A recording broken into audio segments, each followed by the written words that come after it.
నమస్తే అండి. శ్రీ గురుభ్యో నమః. మహాగణాధిపతయే నమః. శ్రీమాత్రే నమః. ఈరోజు మనము ద్వాదశ రాశుల వాళ్ళకి డిసెంబర్ 2025 రాశి ఫలాలు ఎలా ఉండబోతున్నాయో తెలుసుకునే ప్రయత్నం చేద్దాము.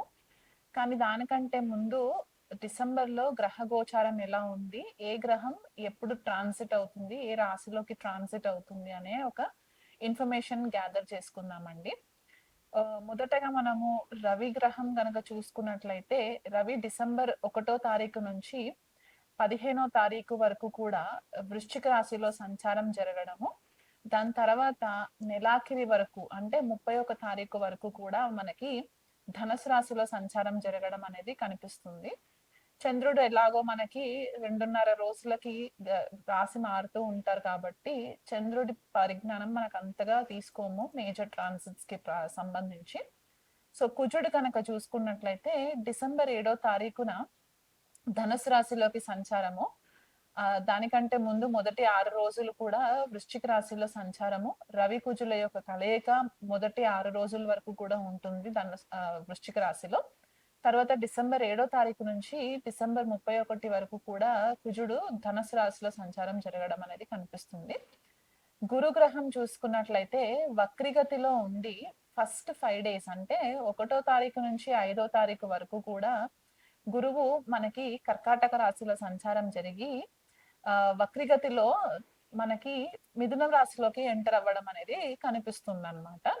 అండ్ మనము చాలా ఎపిసోడ్స్ లో ఇది వరకు కూడా చెప్పుకున్నాము గురువు మనకి ఈ సంవత్సరం అతిచారి లో ఉంటారు ట్రాన్సిట్ లో అని, అంటే ఫాస్ట్ మూవ్మెంట్ ఉంటుంది.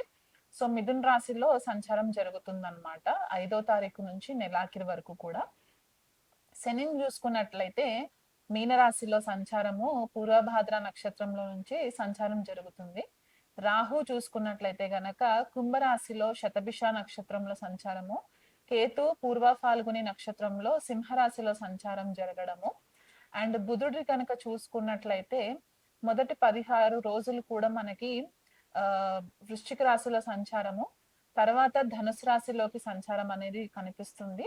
అండ్ శుక్రుడు గనక చూసుకున్నట్లయితే మొదటి 20 రోజులు కూడా మనకి వృశ్చిక రాశిలో సంచారము, దాని తర్వాత ధనుసు రాశిలోకి సంచారం జరుగుతుంది.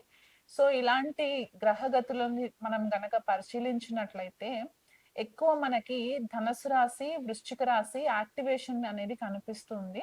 అండ్ మనకి శుక్రుడు ఆ మనకి వృశ్చిక రాశిలో సంచారం, తులా రాశి నుంచి వృశ్చిక రాశిలో, తర్వాత వృశ్చిక రాశి నుంచి ధనుసు రాశిలోకి, ఇక్కడ కూడా మనకి జలతత్వమైన వృశ్చిక రాశి యాక్టివేషన్ లో ఉండడము.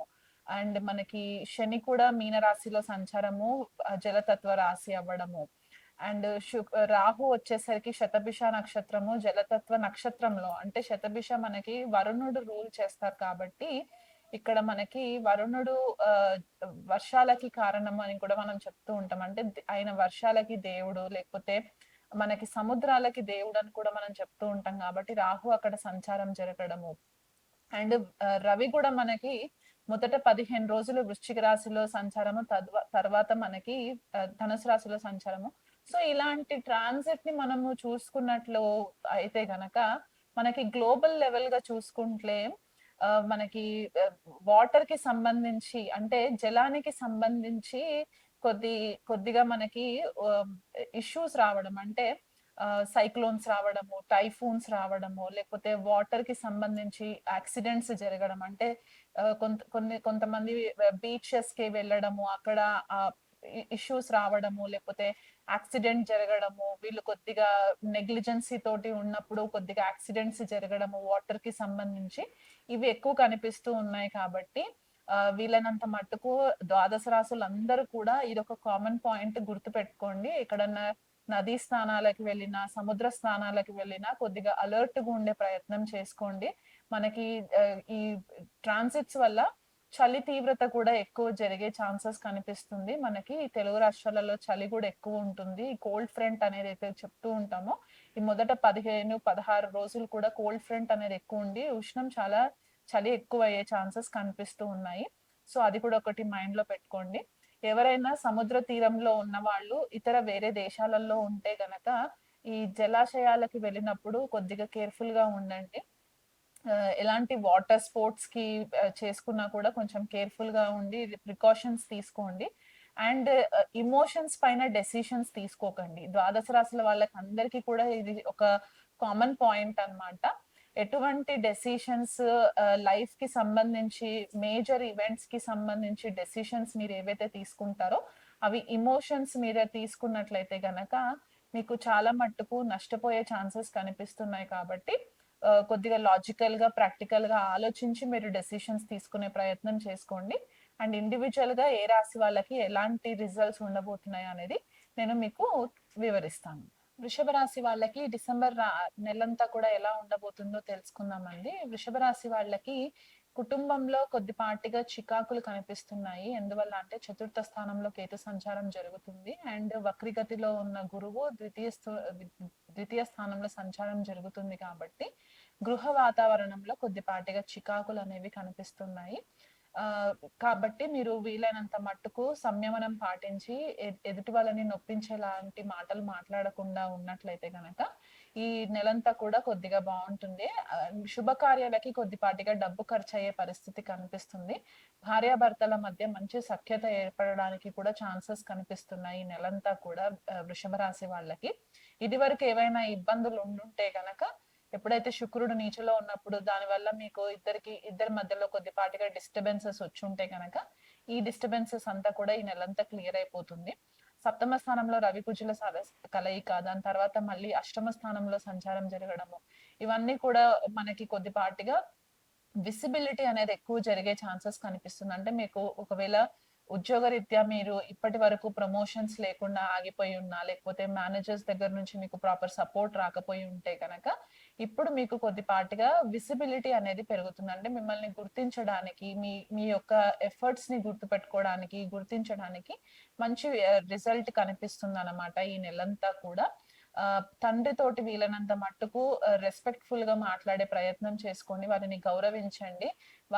వారి బ్లెస్సింగ్స్ మీరు తీసుకున్నట్లయితే మీరు ఉద్యోగంలో కూడా మీకు మంచి గుర్తింపు రావడానికి హెల్ప్ అవుతుంది. ఎందుకంటే మనకి ఉద్యోగంలో రాజయోగం రావడానికి మనకి సూర్యుడి యొక్క బ్లెస్సింగ్స్ అవసరము. సూర్యుడిని మనం తండ్రితో పోలుస్తాం కాబట్టి ఇక్కడ రవికుజుల కలయిక సప్తమ స్థానంలో ఉండడము, దాని తర్వాత మళ్ళీ అష్టమ స్థానంలో ఉండడము, ఇలాంటి ట్రాన్సిట్స్ మనకి ఉన్నాయి కాబట్టి ఈ ఈ విషయంలో తండ్రి ఆరోగ్యం పట్ల, తండ్రికి ఏదైనా ఇమీడియట్ గా అవసరమైన తండ్రి యొక్క బ్లెస్సింగ్స్ అనేవి తీసుకోవడం వల్ల కూడా మీకు మంచి రిజల్ట్స్ కనిపిస్తాయి.